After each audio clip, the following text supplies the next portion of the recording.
Good evening. Thank you for joining us for this evening's presentation on what is missing middle housing with Tony Perez from Opticos Design. Tonight's format will be a presentation by Tony, followed by a question and answer session. Please feel free to share your questions in the Q&A chat throughout the presentation, and we will respond during the Q&A session afterwards. To find the Q&A chat box, click the question mark in the top right corner, and you can type your question there. We will aim to answer as many questions as we can tonight. We will be recording tonight's session, and we will provide a link for later viewing on the project website. If you're here tonight, you must have an interest in housing policy in addition to our sector plan effort. Montgomery Planning has started a new e-letter focused on housing policy, as it will serve as a good opportunity to stay updated on the planning department's housing efforts throughout the county, including related studies, zoning amendments, and other policy initiatives.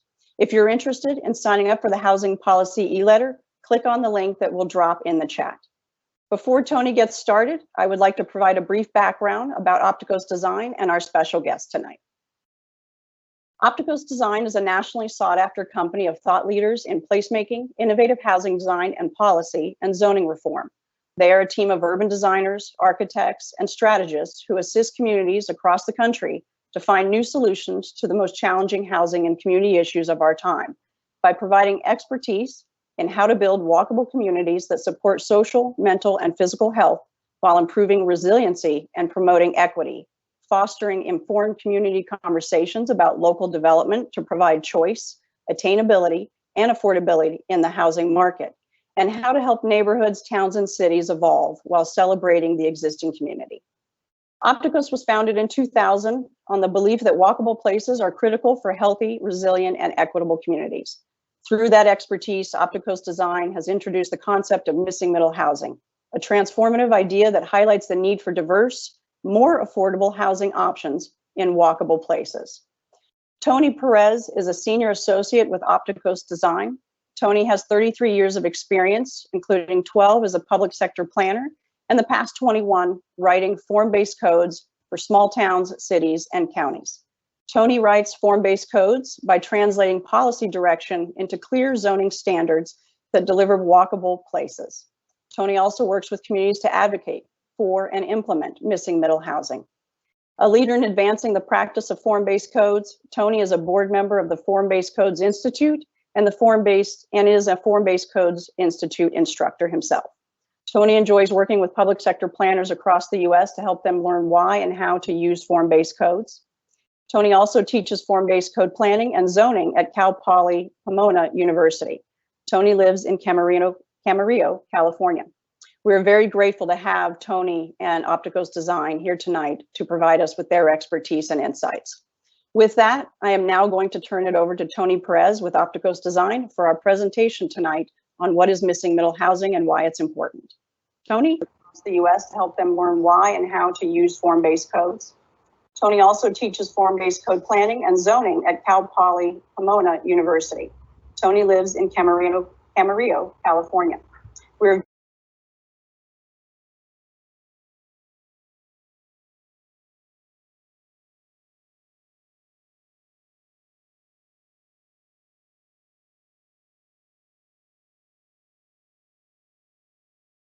help them learn why and how to use form-based codes. Tony also teaches form-based code planning. Hi, everybody. Hold on for just one moment. We're having a technical difficulty, and we'll be back in one moment.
Hi, Tony. So if you can go ahead and close your browser, which I believe, I think you are in the meeting multiple times. So if you can close your browser window, just so we don't hear that echo, and then we can resume.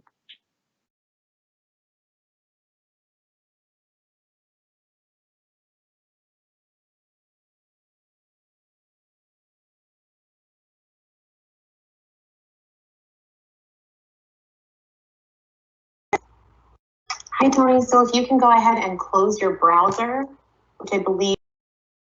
So I think your browser is still open. Do you have a Safari or Chrome window open? If you can go ahead and close that out, because we are still hearing that echo.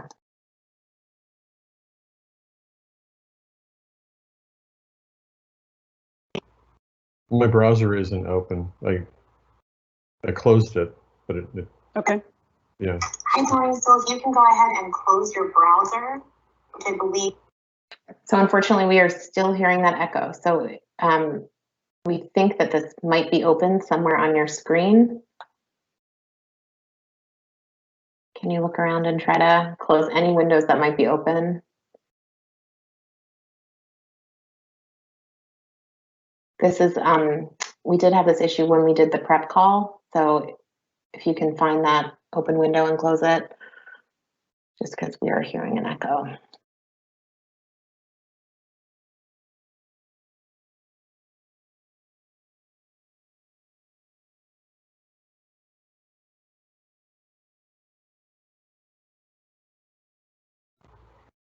I've closed everything.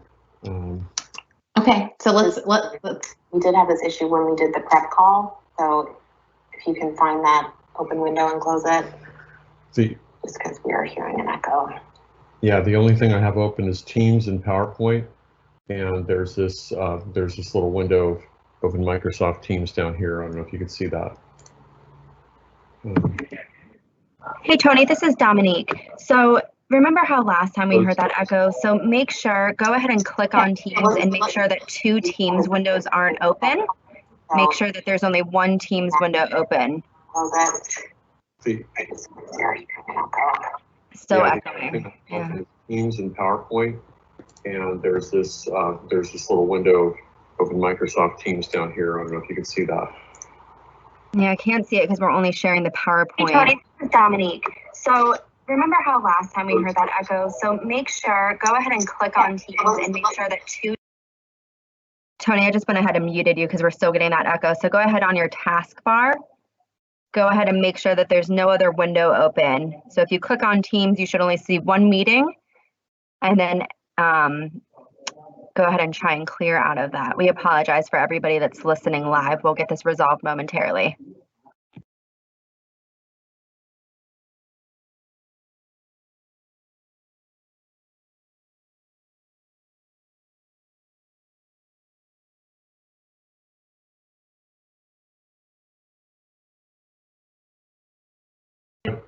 I've closed everything.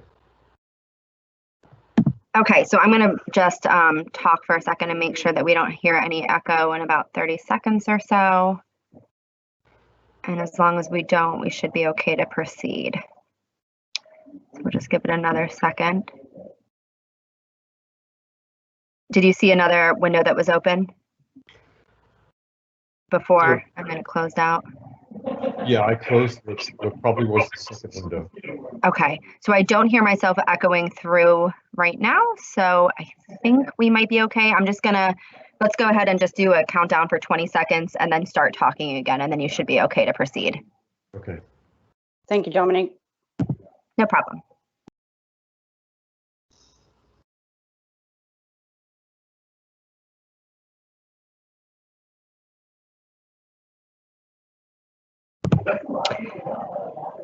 All right, Tony, I'm going to go ahead and give you the green light. So go ahead and start your presentation now. Okay.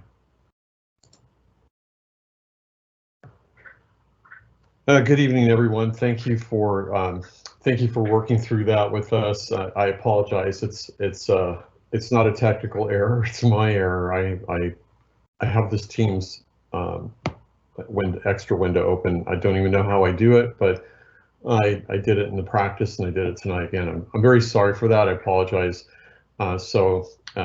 Anyway, I hope that you enjoy the presentation tonight and take away some things about missing middle housing and have a good discussion afterward. So thank you for the opportunity to talk to you tonight about missing middle housing. Let me just go here. Okay, so the thing to start off with on missing middle housing is, why is it important? Why are we even talking about it? And as you're going to see this evening, this idea of missing middle housing is not something new. It's actually something that we're reviving again. And as we talk about it, you'll probably recognize it very quickly. But it goes hand in hand with walkable places, and walkable places are thriving again, and that's where missing middle housing really comes into play.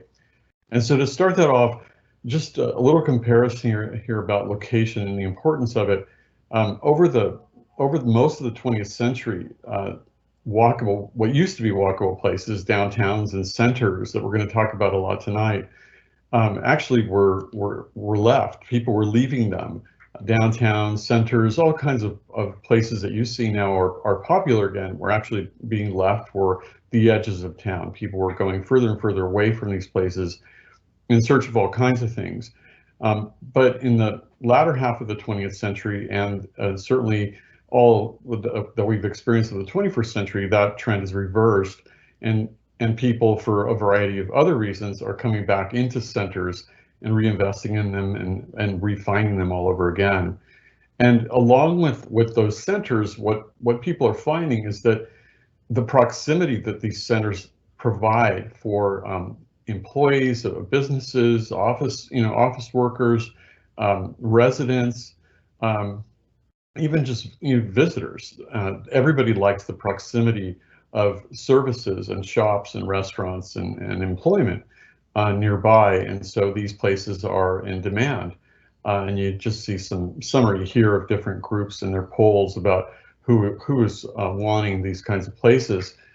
And I think that for all the times that we talk about walkable places, there's certainly a lot of reaction to it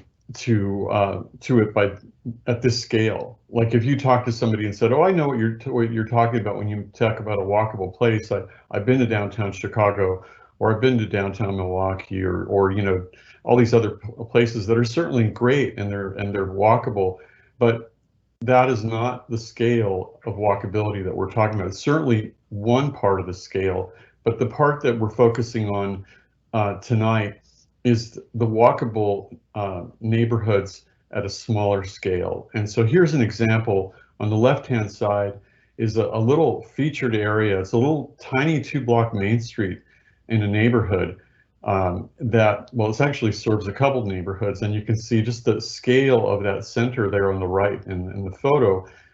They're just 2-story buildings. Sometimes they're 3, but they fit into neighborhoods. And this is the pattern that we've observed about missing middle housing, is that there's always something as a walkable center that is the amenity that the neighborhood revolves around and has features.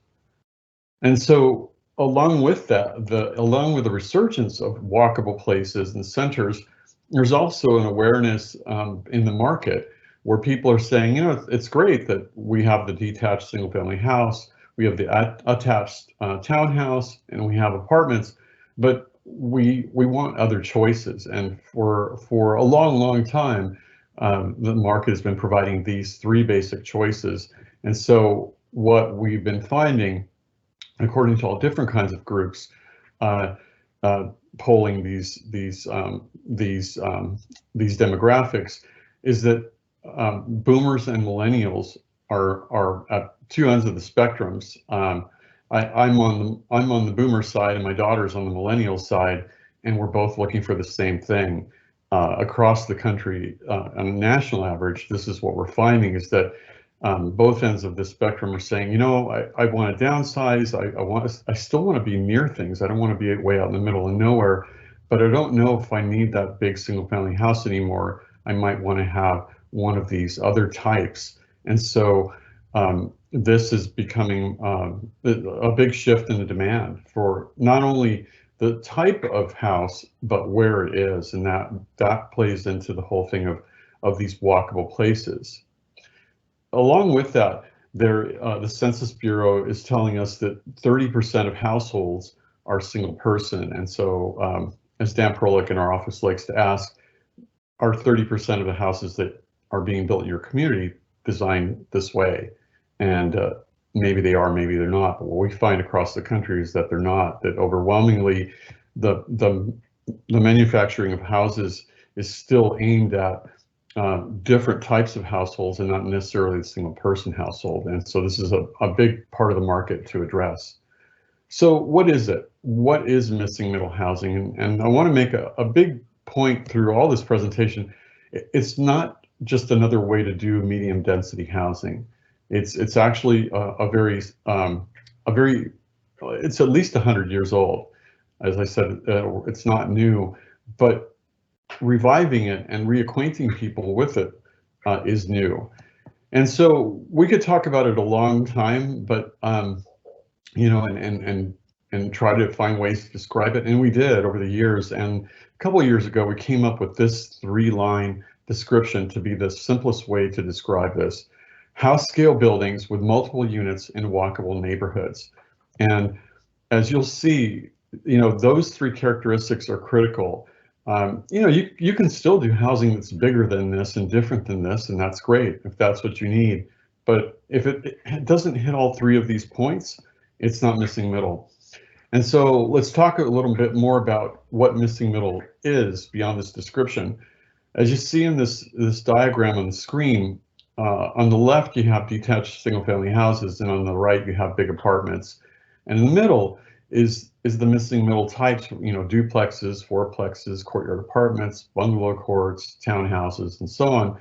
And these types just used to occur in neighborhoods up until about the Second World War. And after that, when everybody came back and the emphasis was on providing a lot of housing for the returning soldiers and their families, the shift went to detached houses everywhere, and that was great, and for a lot of reasons. But in many other reasons, you know, or for many other reasons, the emphasis on missing middle housing went away.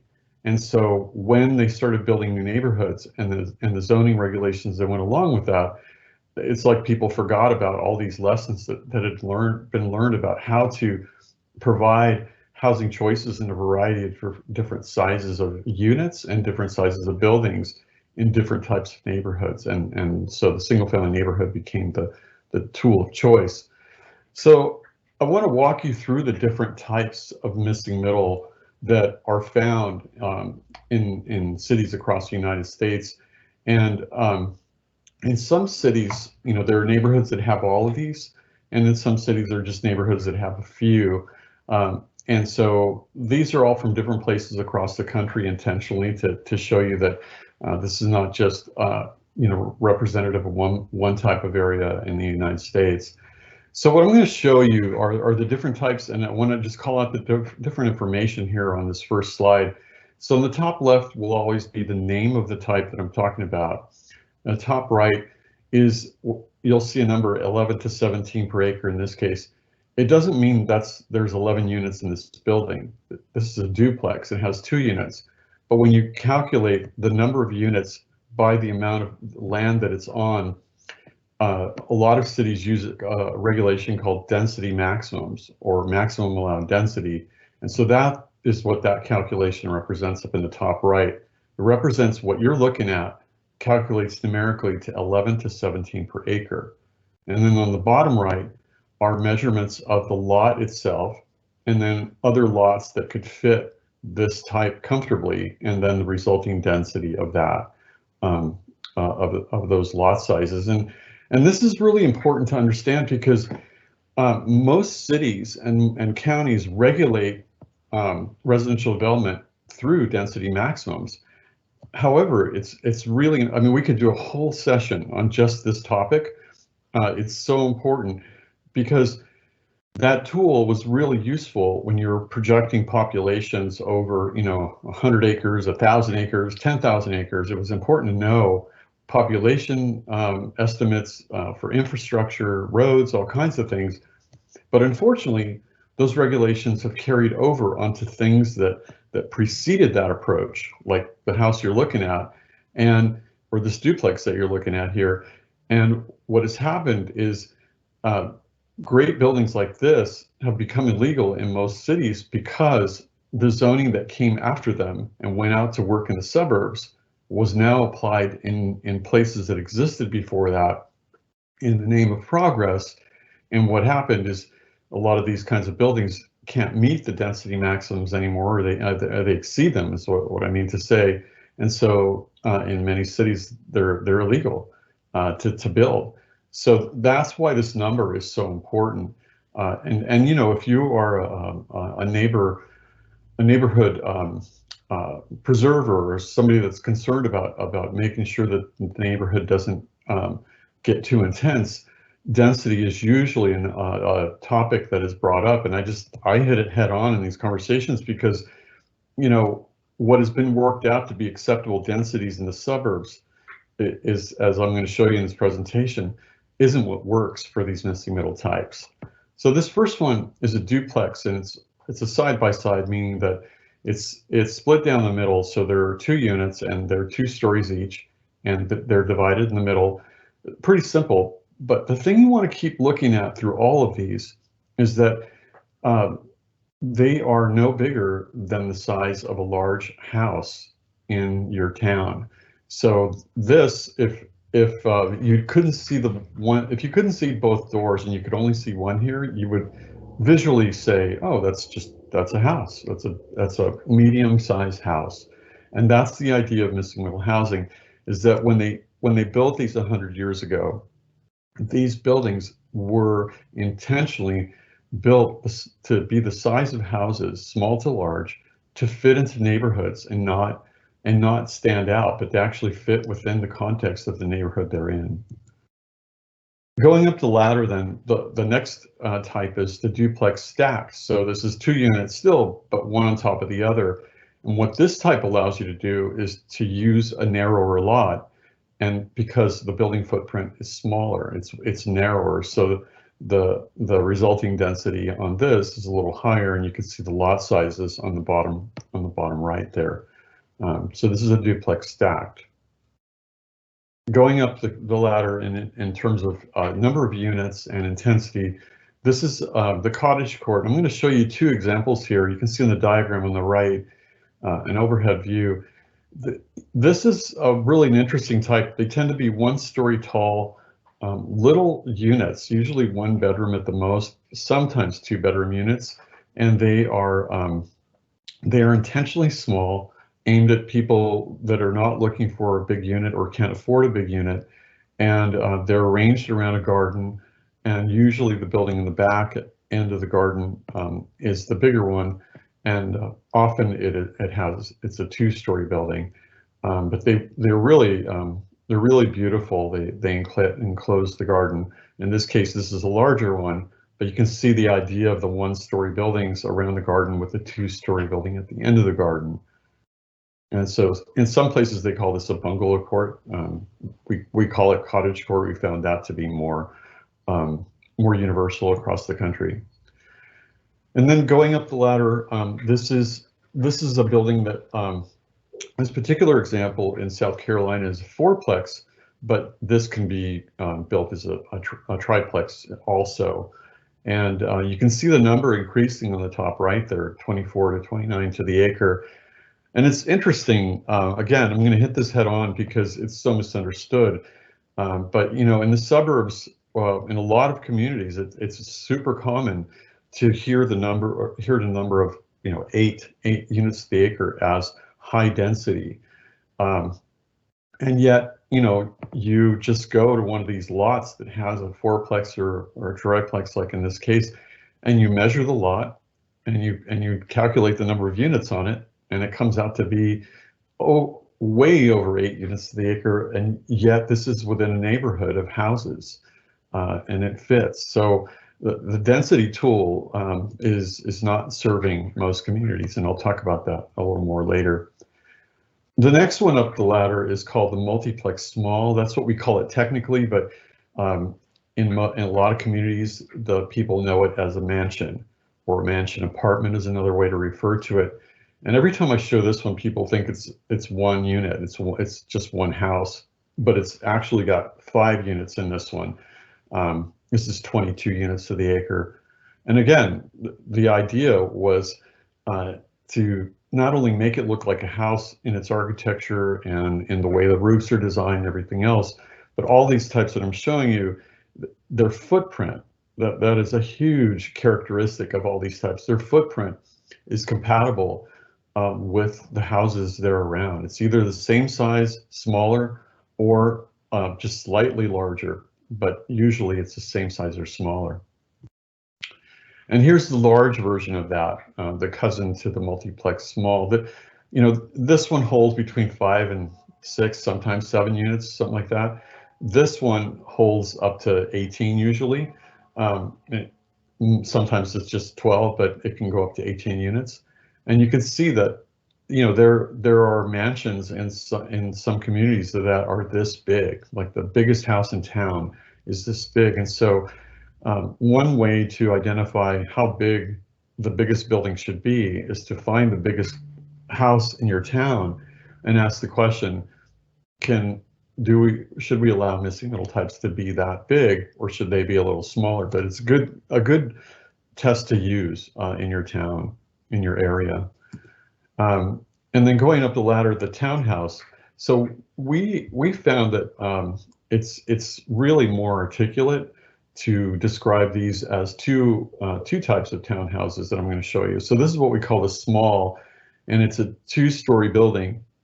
And you can see, you can't see my pointer, but if you look from at the right there, where the gable-ended building with the little balcony there, so that's number 4 in a row. There are 4 townhouses in a row here. And this building is 2 stories tall with an partly occupied attic. The difference is this one. So this is what we call the large. This can be up to 3 stories tall, but the bigger difference is that while this one, we tend to find it in a run, or, you know, basically 4 in a row, this one is usually as long as a block, or most of a block. And so we tend to identify these as 2 because they have very different size implications, and they're useful in different places. This one isn't useful all the places that this one is, and vice versa. So to understand the townhouse as these 2 different types is very helpful.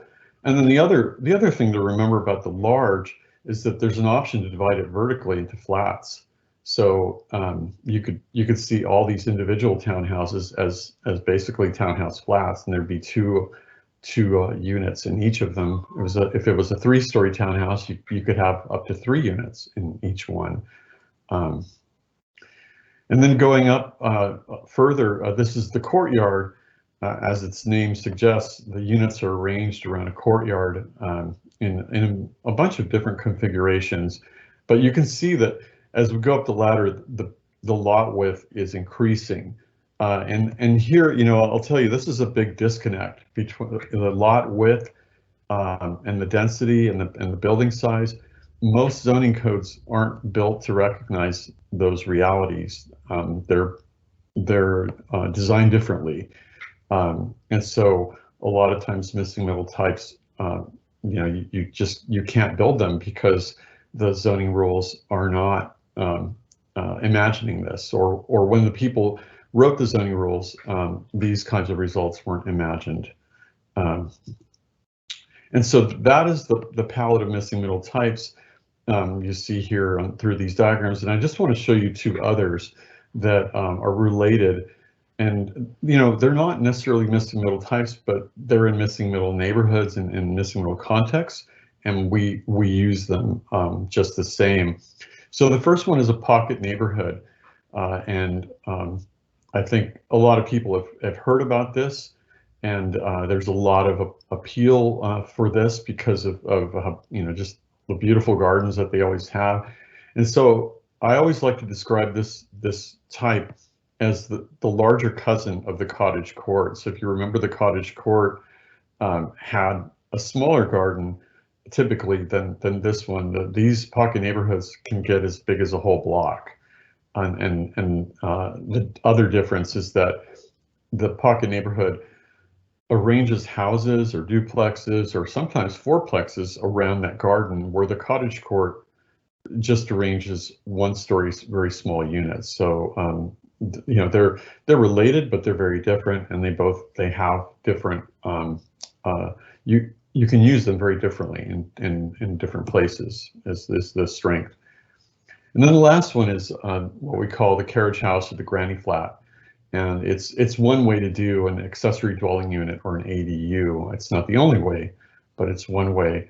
And I didn't put a density number here because whatever the density is of the lot for the house, one more unit would just double it. So that's the way to address that. So where do you find these types? As I mentioned, you find them in older neighborhoods or newer neighborhoods that are either being zoned to allow them, or new developments like I'm going to show you later that are being built from scratch to allow them. But here you can see on the left, I've identified all the 1-unit houses, and then you can see a couple of 2-unit buildings there, and then the 4-unit building that I showed you earlier in the middle of the screen. And that's the way you find this. They just used to appear in the neighborhood as a choice, and people built a duplex or they built a fourplex, and they were in and amongst the single family houses. And you can see on the right examples of those kinds of contexts. It's until you know which one is which, it's hard to pick them out, and that's part of the point. So I'm going to show you some built results from different communities across the country. Here's Coeur d'Alene, Idaho. There's that mansion, that 5-unit mansion on the left, and some townhouses and a fourplex. Here is Greenville, South Carolina. There's that fourplex that I showed you. Some stacked duplexes on the top there, and then another 5-unit mansion on the bottom right. Here's Pasadena, California, a fourplex on the left, a cottage court on the top right, and a fourplex on the bottom right. You know, I have to tell you, there are houses in this town. I know Pasadena very well. There are houses in this city that look like the fourplex and look like both fourplexes here. Like, you could find single family houses that look like either of these, and again, that is critical to the missing middle approach, that it always intended to fit in and amongst the houses and to not break that pattern and not to stand out, but to fit in to that pattern. That's key. Here's what missing middle housing looks in a neighborhood in Louisville, Kentucky. It's called Old Louisville. This is the neighborhood, and they like Silver Spring have a lot of 3-story variety of missing middle housing. And so, if you can believe it, that building on the left is a triplex. There are 3 units in that building. They're very generously sized units. And then there's a 9-unit mansion on the top right. And then there's that 1-story cottage court on the right, with a pretty big neighbor in the red brick building there, but 1-story cottage court. And then here's Silver Springs, some examples that staff shared with me. So here's a 6-unit mansion on the left, a couple of duplex units, and then another mansion on the right. And you know, these 3-story versions, you're going to hear me talk a lot about 2-story with an occupied attic, or what we call 2.5. And many of your examples that I've seen, including some of these, are 3 stories. And 3 stories is fine, But we call that upper missing middle, and we tend to stress a lot more attention is needed when you're dealing with 3 stories than with 2 for a lot of reasons. Certainly, we're open to discussing all those later, but we generally describe missing middle as 2.5 stories, 2 with an occupied attic, but 3 stories are certainly possible, like these very well designed examples here. It's just you have to make sure that you have the right standards in place to make sure that the buildings do the kinds of things you see on the screen here and fit in. So talking about distributing them, and how to place them in neighborhoods, in existing neighborhoods, or building from scratch. I'm going to show you some general approaches. So here's one where the white and gray buildings, those are existing houses in a neighborhood, and the yellow buildings with the brown roofs, those are new missing middle types, or the granny flat above the garage in the back. And the idea in this strategy is to allow the zoning, to write the zoning to allow the missing middle types wherever someone might want to put them in a neighborhood. Leave it up to just the market and individual choice of the owners. Another strategy is to say, hey, let's leave the neighborhoods on the side streets, the less busy streets, let's leave those alone. You see the white and gray houses. But let's allow carriage houses with a granny flat, up there, and then put the missing middle out on the busier end of the street, or busier street on the end of the block. So you see those buildings on the right in the yellow with the brown roofs. A third strategy is to say, well, let's recognize that in some cases the bigger buildings out on busier street, which might already be built or are going or approved to be built, are putting pressure on the lots. You see the orange arrow there as you come around the corner from the busier street onto the side street. They're putting pressure on those lots immediately adjacent to those bigger buildings. So let's allow missing middle, let's say on the first lot or the second lot, but leave the rest of the block alone and only allow the houses, the single family houses. And then the other approach is similar. Like, let's say it's a commercial corridor, it's the same thing. There might be enough pressure that the intensity along the commercial corridor is putting pressure on that immediate lot or the immediate lots behind it. And so we've recommended that in these situations, you use the first lot or the second lot around the corner to allow missing middle housing, and then keep the rest of the houses intact. I mean, you could also just say you're not going to allow the houses to change, but what we found is that in that area where I've shown the orange arrow, it's a fact that pressure is put on those properties because of their adjacency to those bigger buildings. Pressure is put on there in terms of value. People say, well, that lot is changing in its purpose and value, and so the market is seeing it differently. And so here's a way to recognize that without blowing away the physical character and scale of the existing neighborhood. So what are the important characteristics to keep in mind to make sure that you get these kinds of house scale results and not buildings that are too big for neighborhoods? The first one is to make sure that whatever you're doing regarding missing middle, that again, keeping true to the intent of this, it's got to be within walking distance of amenities, shopping, services, transit, employment, food. It doesn't have to be all of those, but it needs to be a combination of them that really stands out as an amenity for that neighborhood. And so this is a diagram of one of the analyses we've done across the country, where you can see the blue outlined areas, and what that represents is a 5 to 10 minute walking radius around those amenities for each of those areas. So each of those blue dashed areas are all the lots within 5 to 10 minute walking distance of the type of amenities I just described. And in the middle of the diagram is this area's downtown, and you can see that there's quite a lot, quite many lots surrounding that downtown. But what this does is this helps the local community and the city in this case focus where missing middle really has a chance and makes sense to be effective, and where it really shouldn't. It just shouldn't be tried, because again, this house scale approach and this whole the whole idea of the size of the buildings and how they all fit together really works best when they're within walking distance of these centers. You know, could you take this approach and move it out to the fields and the hinterlands and try it? Sure, but you're going to be building a bunch of units out there without anywhere to go. So like I started this whole presentation off, these type of buildings and their units are best suited when they are part and parcel of a walkable place. The other big characteristic is that these buildings need to look like a house. You know, regardless of the architectural style, their scale and height and footprint needs to say house when you go by, and that's what all these types share.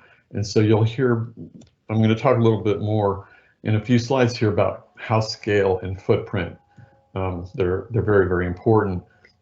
Also, the simple construction, that this is not a complicated construction approach. It's just like building a house, only you're building more units in it instead of just one unit. This is a project that our office designed in Nebraska. It's an entire neighborhood built from scratch of new missing middle types. And the other another big characteristic of missing middle is that the units are below 1,000 square feet. You know, if you had a fourplex, could you have a 1,500 square foot unit in there and some below 1,000? Sure, yeah.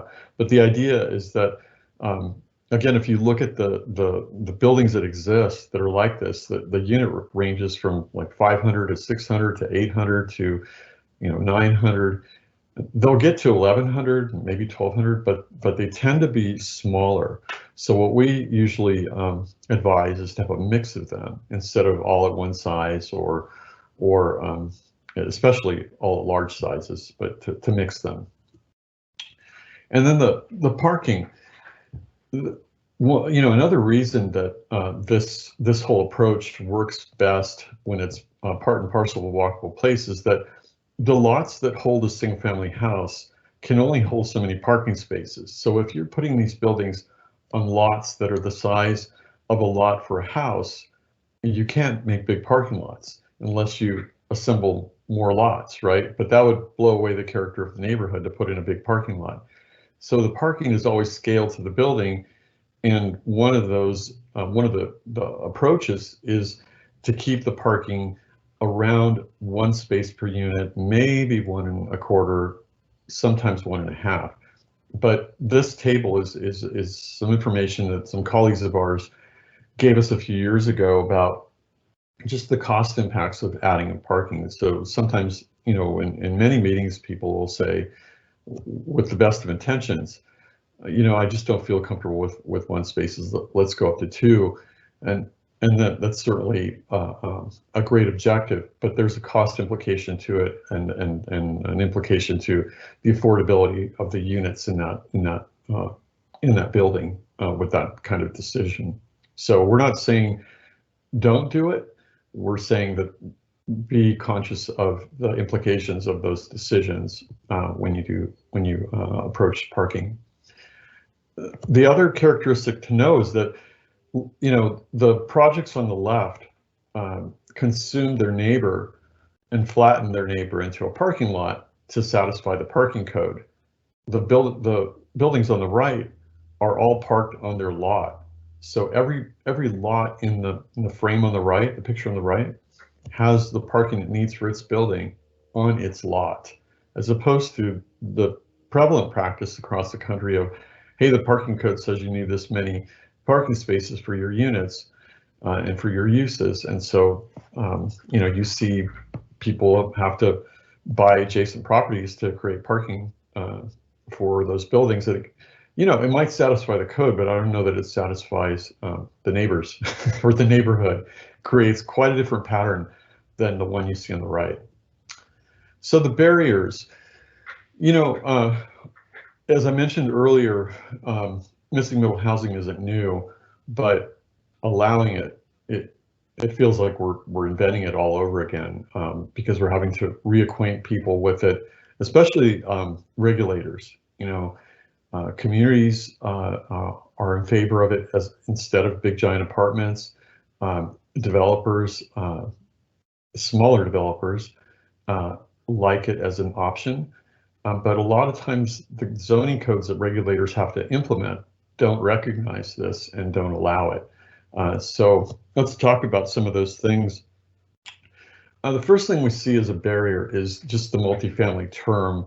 You know, multifamily, unfortunately, for a lot of cities across the country has come to mean buildings like this, that the units might be very nice inside, the people that live there, you know, maybe great people, but the building itself is typical of a lot of multifamily buildings across the country that were built under multifamily zoning. And so neighborhoods, you know, are up in arms about these kinds of visual results and physical character or the lack of it. And so whenever multifamily is mentioned, people tend to think of results like this and say, well, you know, yeah, I know people need places to live, but man, the last time we got some multifamily housing, it turned out like this or something like it. And so what we try to focus on is housing choices, and let multifamily be something that is something else and that needs to be improved, but missing middle is not this. Another typical barrier is that the typical multifamily, again, to use that term that we're trying to use, a lot of multifamily zoning and zoning codes, it literally is named that, don't recognize infill development. So on the left, you'll see a lot test that we did in a community that when you applied the side setbacks to this lot, an infill lot that exists and is zoned this zone, it's not like they were thinking about applying this zone. This zone is applied to this property on the left there.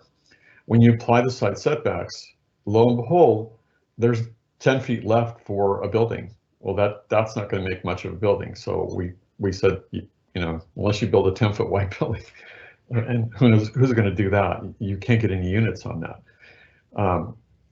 And all you can do is a house. So the zoning allowed a house without the big setbacks, but it required the big setbacks if you're going to do multifamily. And that's a huge thing to be aware of, is that 25-foot minimum in this case is really intended for larger projects. Just like I was talking earlier about that tool of density being aimed at larger projects and expanses out, you know, at the edge of town.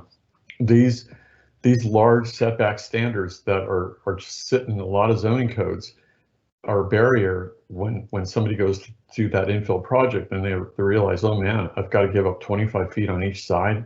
I can't do anything. So then it comes down to, does the person have the effort and the energy and the wherewithal to pursue changing the rule or getting some kind of exception to understand that, you know, this regulation doesn't make sense in this context. And, you know, most people don't have that kind of time. So when we found that, on the right hand side, we did a test and said, okay, let's say your zoning didn't exist there, what missing middle types could fit? And so we found that several fit, and here's an example of one of those mansions, a multiplex that could fit between 5 and 8 units on that same property, actually be lower than the allowed maximum density of this zone. But because of the side setback standard on the left-hand side, you can't get anything. So what this is telling this particular city is, it's not the density that's a problem in this case, it's the side setbacks.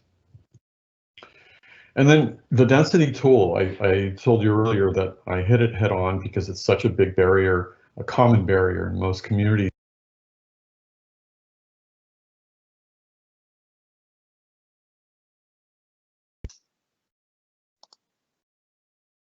Hi, Tony. I think you may be muted. Can you unmute yourself? Thanks. I think we just missed the last sentence. Oh, wow. I don't know what I did. Oh, wow. How much did you miss? I think just a sentence. It was just a few seconds. Okay, thank you. So this is that density tool that I was talking about, where it's been applied to to places without regard to what's there. And so the building on the right is a 5-unit mansion, and it calculates to 29 units to the acre. The building on the left, you can't see the left end or the right end. It's 3 stories tall, and it has 49 units in it. It's exceedingly larger than the building on the right, but numerically, in the eyes of density, they're almost the same, but they're totally different. And so this unpredictability about form is one reason that we don't advocate density as a tool. My slide got stuck here. Here we go. Okay. Floor area ratio, or FAR, or FAR, however you've heard people describe this. This is another metric that's often used in zoning codes. And the very quick explanation of this metric is that it calculates the amount of floor space in a building divided by the size of the lot. And so you can see here on the left-hand side, this is a 2-unit stacked duplex, like one of those that I was showing you earlier. It's a house scale building, it's small footprint. It's got a floor area ratio of 0.65. Here's a building way bigger than that. I don't know, is it 4 or 5 times longer than the duplex we're looking at? 24 units, 3 stories tall, yet its floor area ratio is lower. And it's like a friend of mine said with lemonade. If the lemonade's too strong, add water. It's the thing with density and floor area ratio. If the number's too high, you just add land. The units stay the same, but the added land lowers the number and the calculation. So, you know, I say this and I spend time on this because there are a lot of extended public meetings and arguments, you know, by people that they are fighting these numbers, and they're having the wrong fight. They're having the wrong discussion. I would like to say that the density and the floor area ratio are not the discussions to be having. It's about physical form and character and all these other things that I've been talking about. These numbers are a result of all those other things. And so just to show you that these two tools can be useful, but they're typically not. Parking needs to be coordinated to the context. So here are 2 different approaches. The missing middle on the left, 1 space per unit typically, as I was mentioning, on average, and then on-street guest parking, not on-site. On the right, it's the conventional approach. But look at where it is. This set of lots, this pair of lots right next to each other, they're within walking distance of quite a lot of services. And so this is a walkable neighborhood, a walkable place. Yet the parking requirements don't recognize that. Physical characteristics, you know, about the buildings that we're describing here. You know, there's this approach that I was made aware of by an architect I worked for a long time ago, Stefanos Paulzoidis, and he told me one day, you know, Tony, when you look at it, you really think about it, buildings fall into 2 categories. And I thought, man, it just can't be that simple. And I tested it for a couple of years, and I told him, you know, you're right. And so it's this approach that buildings are either block scale, like on the left, or they're house scale. Well, let me explain that. So buildings on the left are block scale. That means that they're either as big as an entire block, or they're individually as large as most or all of a block, or they're attached together to form what looks like a block. So all those buildings on the left are attached or to look like what looks like most or all of a block, or they're individually as large as that. On the right, in the purple there, those are house scale buildings, and it's not the pitch roof that makes them house scale. It's their footprint and the fact that they're detached. So you can see there's schools down there. There's a church with a little tower there. And there's houses of all different sizes. There's missing middle types down there, but they're all house scale because their footprint is not bigger than a large house. That's really, really huge to know. And so when you go to update zoning codes or your comp plan with policy, that this kind of thinking, whether you use these terms or you use other terms, but the fact that you're talking about these two categories of buildings is really, really helpful. So let's take that a step further. So if you take those two categories and ask, well, which types, because those are just categories, right? There's all kinds of different building types within these two categories. So at one end of the spectrum, you have houses. This is a small cottage, and at the other end, you have really tall towers, right?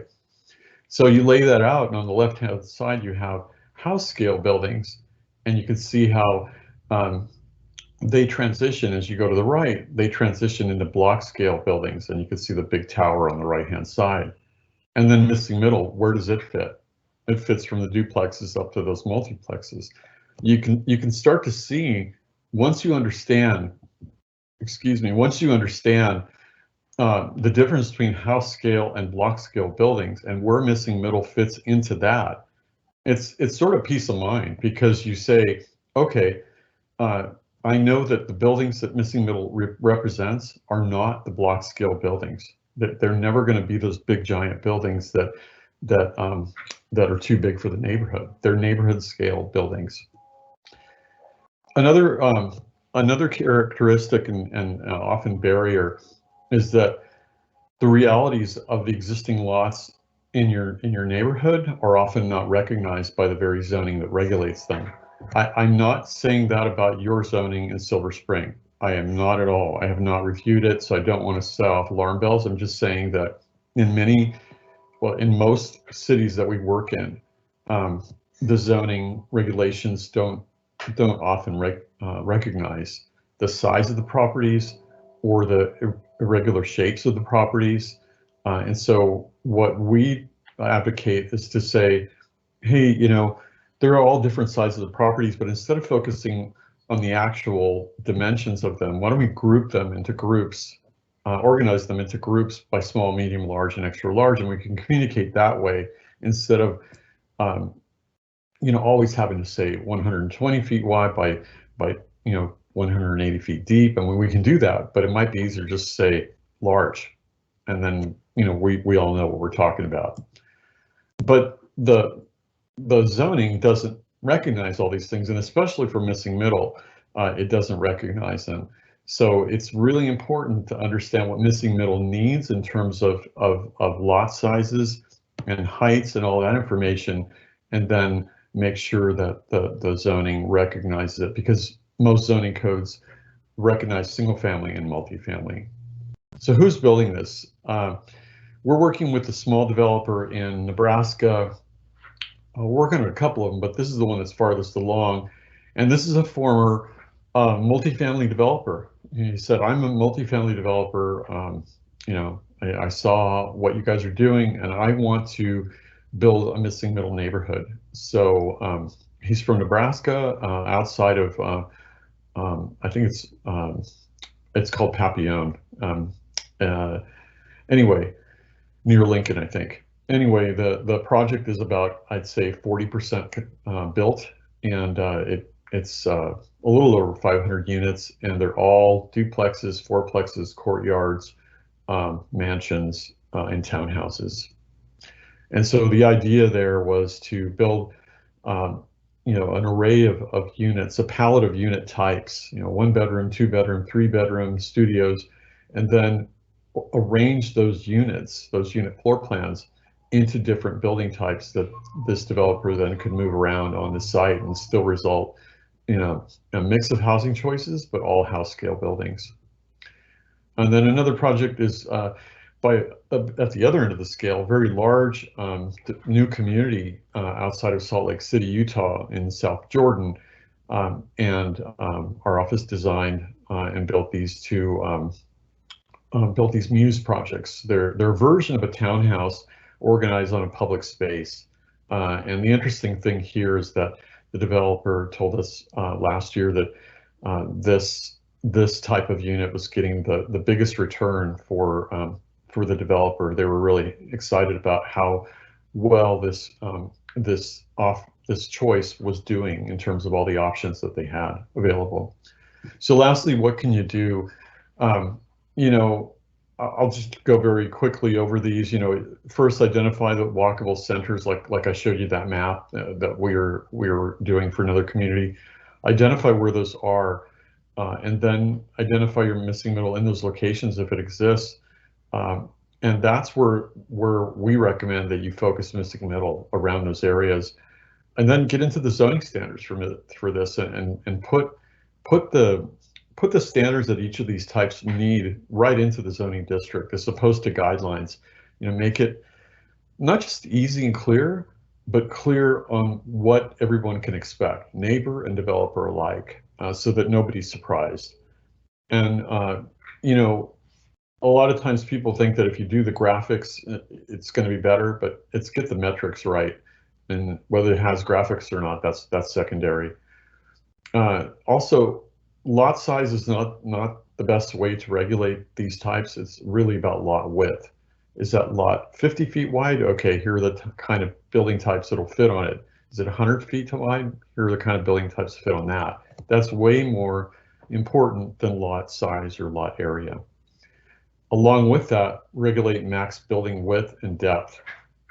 It's super important to make sure that not only does it look like a house from the street, but that it doesn't feel like a long cruise ship going down the side yard and too long for the neighbors. It needs to be the size of houses. And then if you're going to use density, you know, make it reflect what these types need, and there are ways to do that without changing a lot of things. And then adjusting the parking, private open space. You know, these types don't typically come with open space unless it's the courtyard or the pocket neighborhood or the cottage court. They tend to rely on nearby open spaces. And then, like I said, work on your comp plan to see what barriers are in there. And then we found that working with locals on a pilot project is super effective. If people are hesitant to make any changes, often a pilot project will help either decide that nothing should happen, nothing more should happen, or that changes should be made. A couple other things I want to mention here in closing. Or you could ask us to do a missing middle scan. We do these all over the country, and we go into you know, the comp plan. For example, right now we're finishing one in Greensboro, North Carolina, and we're reviewing, I don't know how many policy plans, 12, 15 of them, and the comp plan for all the barriers, and then looking at their zoning for barriers. And this results in a very graphic and detailed analysis of the barriers and recommendations for how to address them. And then there's a deep dive, like I mentioned earlier, that analysis where we showed what could happen on specific lots and specific zoning districts, and more detailed recommendations about what to change in zoning. Lastly, surgical inserts, I like to call them, where they're very, very focused and streamlined standards. They're not, they're standards where there are more architects involved that are doing really good job, and you don't need as many standards. And so this is a way to pull back on the detail and leave it to the community staff and the architect to work out the results without a lot of extra detail. And so these can be inserted into a standards or a replacement zoning district. That's another option. And the last one I'll show you is what we're doing in California more and more because of laws out here about being transparent about the requirements, what's called objective design standards. In some cases in cities, the law says you can't take things to a meeting or to a design review anymore and make developers go round and round until they find you know, the thing you want developed. You have to put what you mean on paper. And so this is a set of those standards where there's no discretionary review. All the standards are down there, and as a result, the standards require much more, but they're on paper, and you know, the developer can look at it and say, okay, I'm going to do this, or I'm not going to do it. And if they do it, all that's checked is if they're in compliance with the standards. So I want to emphasize that these kinds of standards are very, very effective, but you know, they, like all the other approaches, they need to be prepared with the community so that the community understands what they're agreeing to when they say that nobody else is going to review this. No, there's not going to be a committee. It's just going to be a review for compliance. Yeah, so thank you very much. I appreciate your your attention, and I look forward to talking with you and your questions. Great, thank you, Tony. Thanks for the fantastic introduction to missing middle housing. So we're now going to begin the question and answer portion of the event. So I know a lot of you have been putting your questions in the chat. So please continue to put your questions into the Q&A chat, which can be found by clicking the question mark on the top right of your screen. And with that, we'll begin with our first question for Tony. So Tony, the first question is, how important is compatibility when talking about incorporating missing middle housing in neighborhoods that are currently single-family homes? Please elaborate. Oh, it's huge. Compatibility is super important, and I'll just say, missing middle housing is a sensitive way to realize something more than a house in a single-family neighborhood. If you wanted to result in 2 or more units, more than 2 units, more than 1 unit, that's the missing middle housing approaches I've been showing offers many options of how to do that sensitively to fit in. And when I mean sensitively and compatibly, I mean in terms of height, in terms of width of the building, in terms of the depth of the building, which, lot coverage, maybe that's the way you all understand it. All that plays into it, and missing middle housing is just a very integrative way to do that. Great, thank you, Tony. Second question, what type of population growth or decline is ideal for missing middle housing? Population growth, I don't have an answer for that. I don't know. I will say this though, that the unit sizes for missing middle housing, as I mentioned, are on the smaller side. They're smaller than the typical apartment project, and so they tend to have smaller per household populations. Great, thank you, Tony. We do well at producing townhomes, but they are still extremely expensive and often above market rate. How can we make them more affordable with some sort of inclusionary zoning? Can you review how your townhouse models differ from traditional townhouse models? Yeah, in terms of making things more affordable,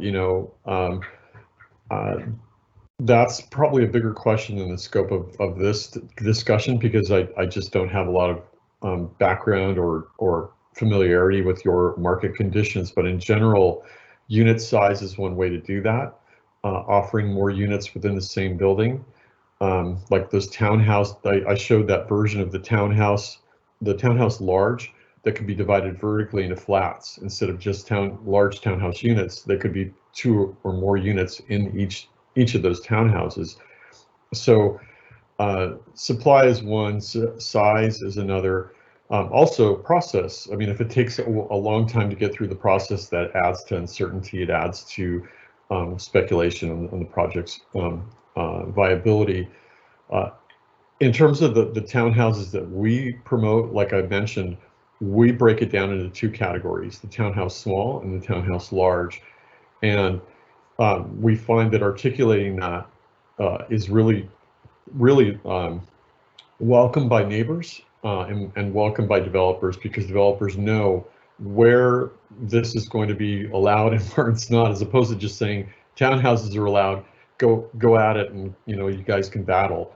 And when we say no, townhouse small is all that's allowed here, okay, and that's clear. So yeah, I hope that answers the question. No, that's great, Tony. I think you hit the nail right on the head in terms of where we are in Montgomery County, and and a lot of what we've studied so far, it's related to size. A lot of the size of the townhomes we're seeing and why they're so expensive is because they're 2,000 and 3,000 square feet. So obviously then the price goes up, and from I think what we've heard you say, more missing middle townhouse types are 1,000 square feet or less. Yeah. Okay, so I'll go on to the next question. Is there an industry agreement that the height limit for upper missing middle is 30 feet, or do some consider it 70 feet? Oh, there's no missing middle that's 70 feet. That's, yeah. No, man, if no, please, I have to say with bold font. I want to say again, Missing middle is 2.5 stories, like two stories with an occupied attic, and it's at its extreme, it's 3 stories tall. Like you saw me show the Silver Spring examples, very well designed 3-story examples, and even at 3 stories, that's going to be more like 40 feet, not anywhere above that. Yeah. Great point, Tony. And I think it goes back to your definition of missing middle when you say house scale. It should look like a house from the street as you're walking by. Yeah. If you open the zoning laws, how do you ensure the end result looks like a house that is compatible for the neighborhood? How do governments typically legislate compatibility, aesthetics, landscaping, etc.? And how can the zoning tell occupants they can only have one car? So there are a couple questions in there. I'll take the car one first. So the zoning isn't telling somebody that they can only have one car. The developer and the person investing and making that building, whether it's a developer or a homeowner saying, I'm going to take my 1-unit building and turn it into a 4-plex, that investor is making the decision of how many parking spaces to locate on there. All we're saying is that this works best with one parking space per unit. If you can fit more on there and still make it work, that's your choice. We're saying that that's harder to do. So it's not that you can't, that's a choice that you make. In terms of the can you refresh me on the first part? First part was, how do you open the zoning laws? Or if you open the zoning laws, how do you ensure the end result looks like a house and it's compatible with your neighborhood? Yeah. Sorry. So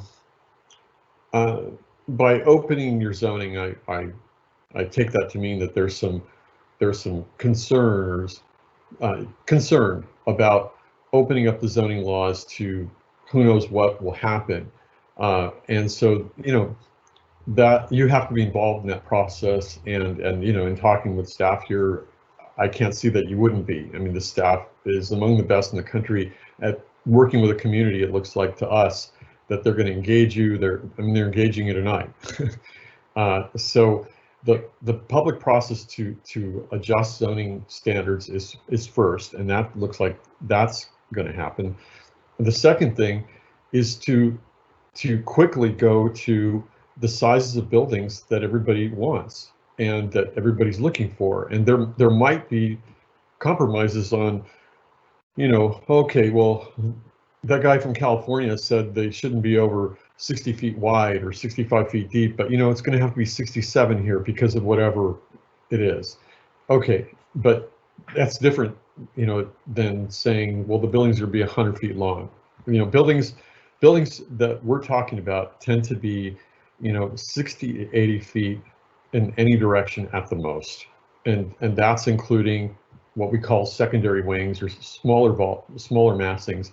So I'm probably giving too much on that, but let me go back to just say you want to make sure that you focus on buildings that are the kind of physical outcomes that you want.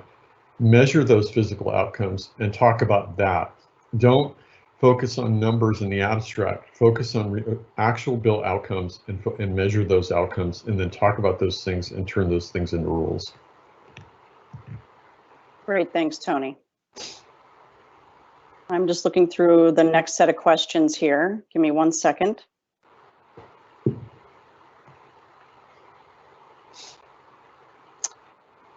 Okay, this one looks a little long, Tony. What are the best ways you have found to help message the affordability benefits missing middle housing provides to those that may be skeptical or resistant? So I'll start with that first part, Tony. Yeah, I think it goes without saying that what's affordable in one area is not affordable in another. And so in the Bay Area and in California in particular, well, in general, but Bay Area in particular, what we found is that if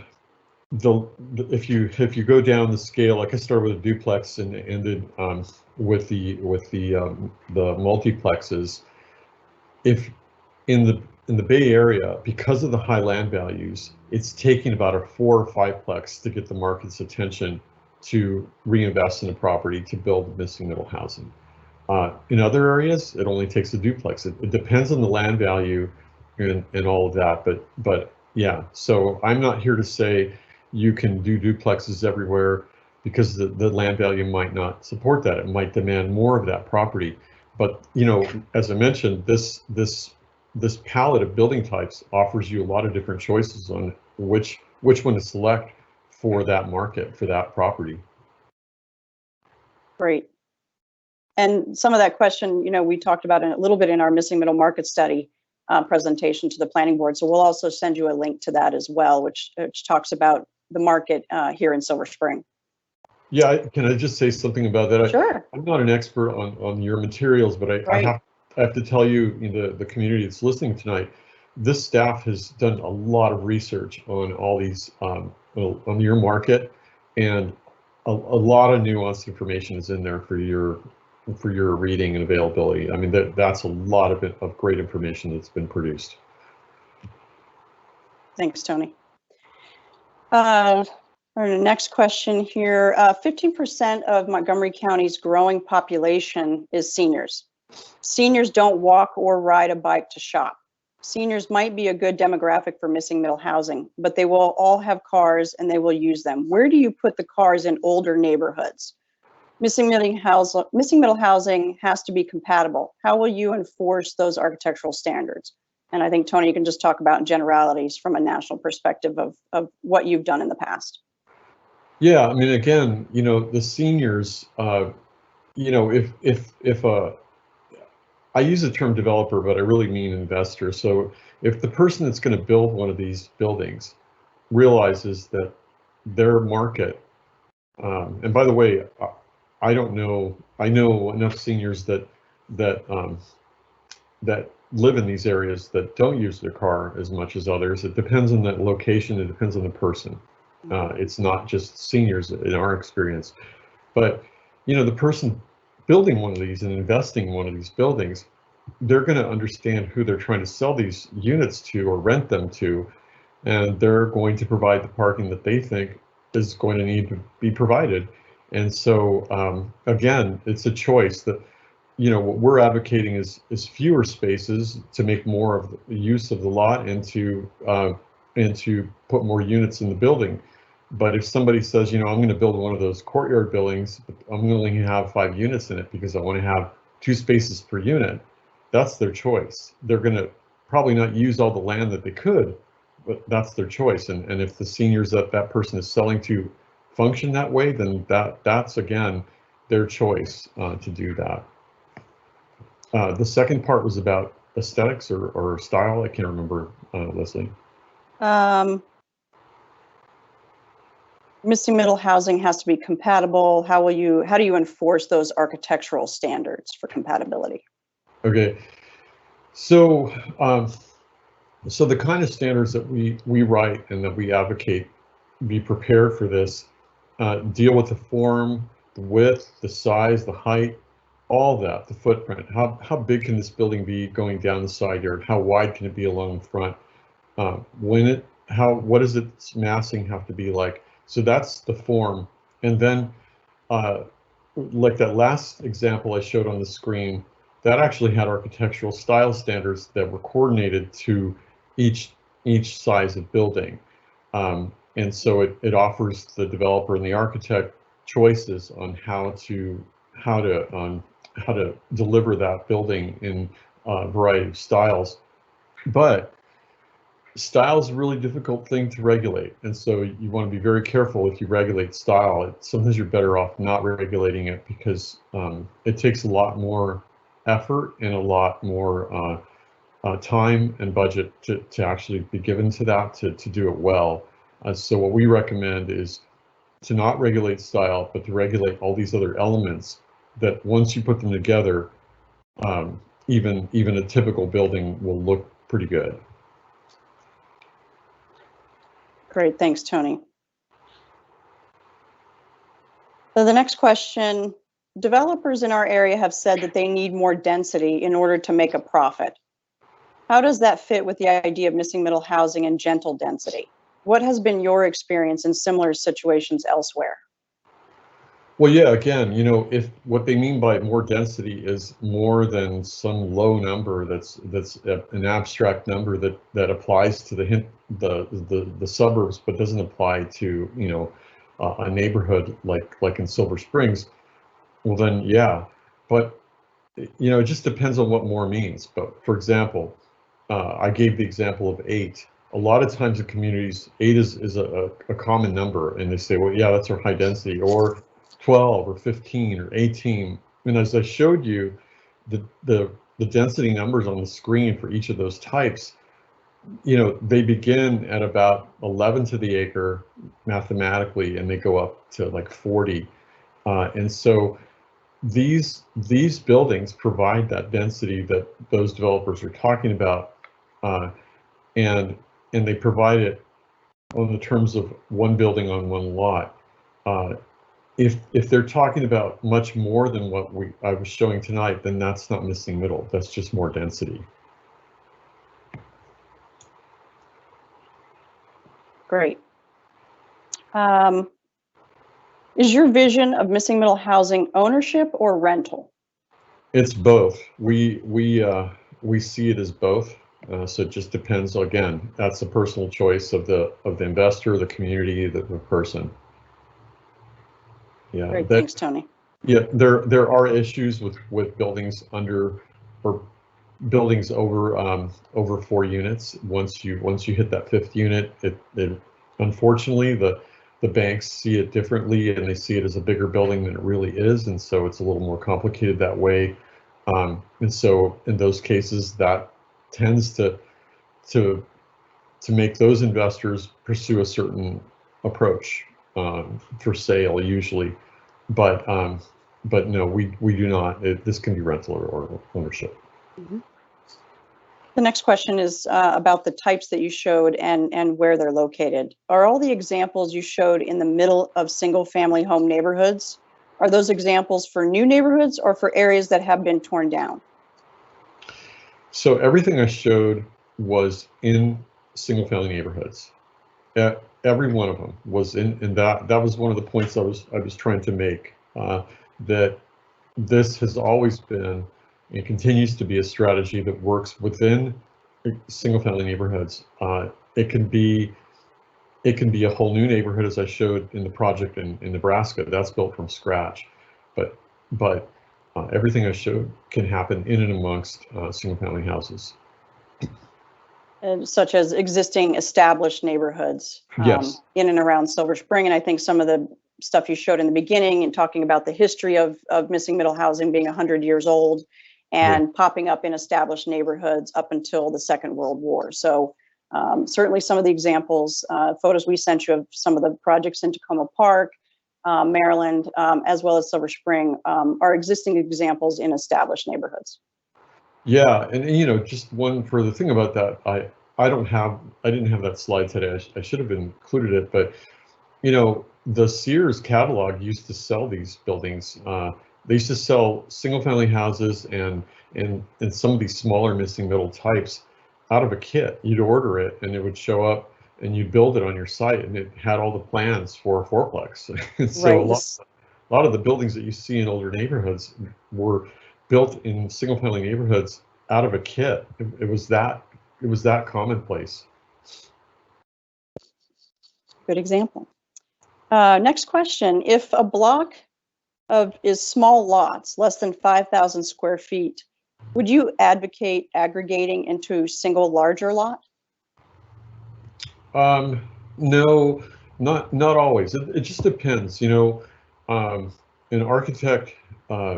I don't remember the person's name, but I was working at a city, and an architect told me one day, we were talking about a particular site, a large site, and the architect said to me, you know, Tony, buildings are like koi. They will grow to the size of the pond or their lot. And it's true. As big as the lot is, the building will be like that, unless it's a very skilled designer that can break the building down to look like not a big building. And so our approach is that if the existing lots are there, let's see what can fit on them. And if they're all under one ownership, and you want to do something different than what the lot lines show, that's a different story, and there are approaches to that. But we would still make sure that the buildings would be detached missing middle buildings and not one blob of a building. Great. I think we have a few questions related to our work here at the planning department. So Tony, I'm going to go ahead and answer one of those now. The question was, what is the planning department's timeline for seeking changes to the zoning regulations to allow for missing middle housing? If not in the next year, is there any downside to passing the County Council Bill ZTA 20-07?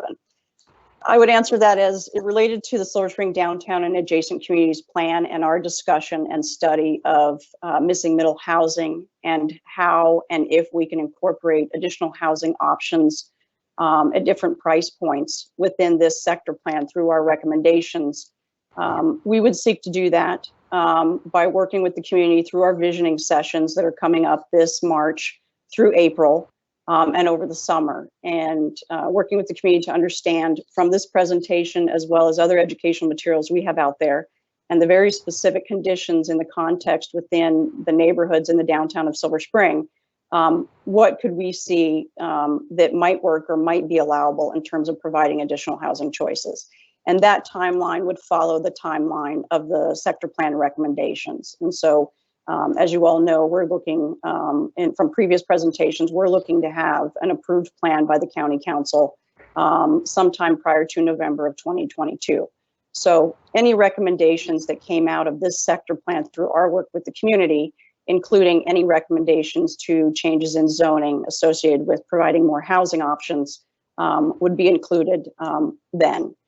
Anything that we're doing department-wide or that the County Council is doing, we're certainly aware of the County Council's bill. That is a separate process from this sector plan and the planning department while we have provided comments. And so I don't have a specific timeline for that bill specifically, so I can't really answer your question there.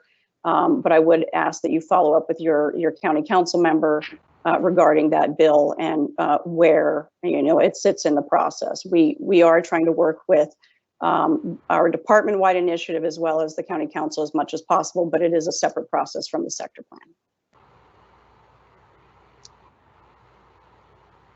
It doesn't look like I have any other questions at this time. Is that correct, Atara?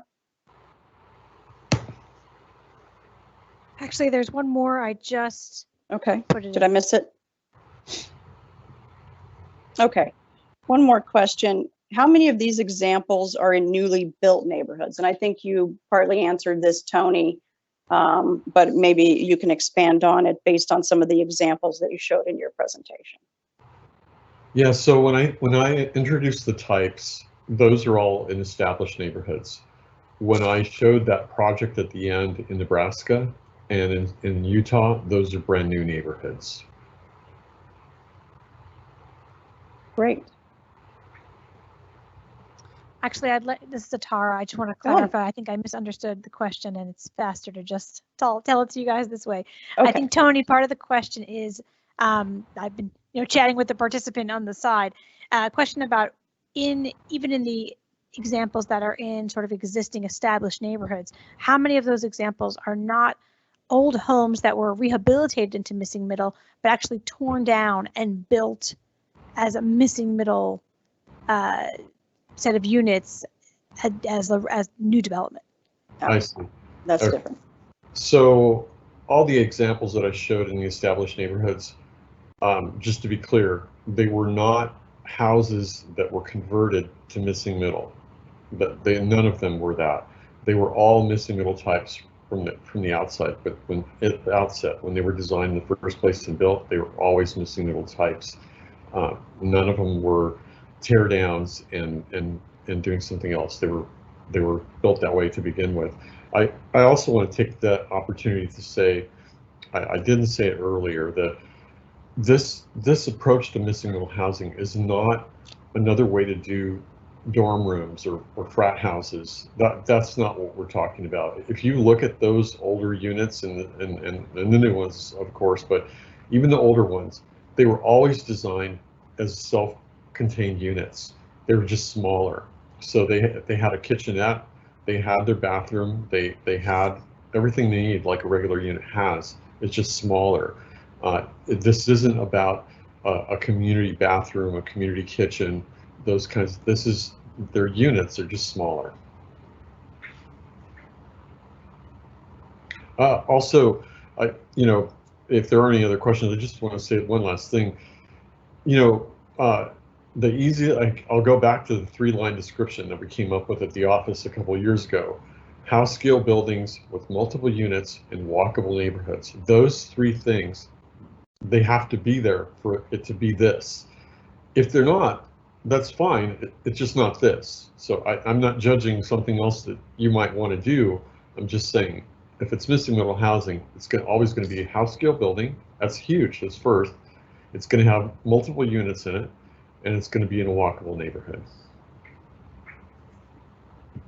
Great, thank you, Tony.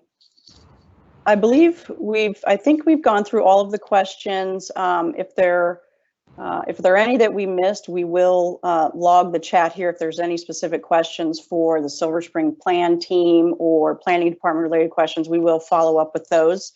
Again, thank you for joining us tonight, and thank you all for your questions and comments. We really appreciate the time you've spent here out of your busy schedules. We ask that if you have time, that you take a moment to complete the survey. The link will be shared in the chat.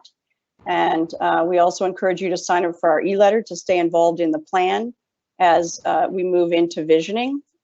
And I just want to reiterate that, you know, if you're interested, as tonight, in other housing policy issues that we're addressing as part of the Montgomery County Planning Department, that we will have a new e-letter focused on housing policy, and it will serve as a good opportunity to stay updated on the planning department's housing efforts throughout the county. And I think that may address some of the questions related to what's going on with the county council's ETA, as well as other department initiatives that we have. So please look out for our housing policy e-letter, and if Lisa or Lauren can drop that link into the chat, that would be really great. So again, thanks for joining us tonight. And like I said, if we did not get to your question or you'd like to reach out to us directly, please contact us via email, contact us, via email or phone. We are always accessible and available to our community. So thanks again. And Tony, thank you so much for sharing your insights and your expertise. We really appreciate the education that you've bestowed us tonight. And we hope that we can take the information that you've prepared in your team as we prepare for our visioning sessions and future work with the community members. Yeah, thank you. Thanks for letting me spend some time with you today. Thank you. Yeah, and thanks for bearing with us through the technical issues. We appreciate your patience. Yeah, sorry. Good night, everyone. Thank you. Bye. Bye-bye.